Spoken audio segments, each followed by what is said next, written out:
Back to last night's presidential debate. Roll call calls it a wonky debate. So the question stands, do you think it will sway voters? With me now is Roll Call's White House correspondent, Stephen Dennis. What is your opinion? Well, I think it's definitely something that gives Mitt Romney's campaign new life.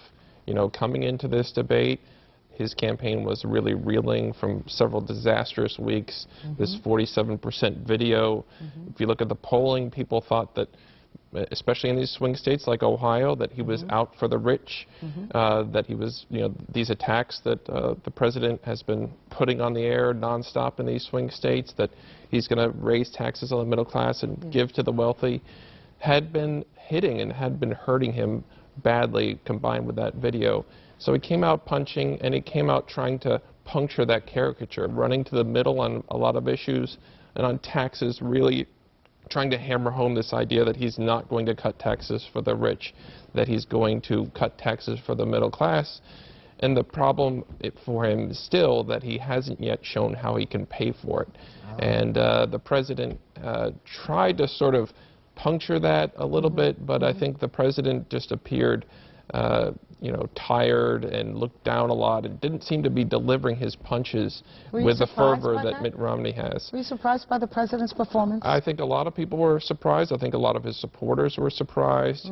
They were, you know, if you see the reaction from his supporters on Twitter and on TV, they were basically saying, you know, I'm stunned that he didn't use the 47% video and go after Mitt Romney's comments about, you know, people being dependent on the government and considering themselves victims and wanting handouts while the 53% are paying the freight.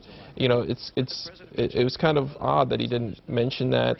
And a lot of... Do you think he thought it was overplayed because the media certainly had given it a lot of attention, and he didn't want to come off as being someone who was beating up on his opponent with that? Well, I think that may have played a part of it, but you know, when you're getting punched, and Romney was coming out and punching early and punching often, if you don't counterpunch at some point in your debate, you know, it's not good. The one thing that I think that Obama really did connect in towards the end of the debate is after Romney sort of was saying, well, I like parts of Wall Street reform, just not yours, and I'm going to repeal Obamacare and replace it with something else, and without a whole lot of specifics.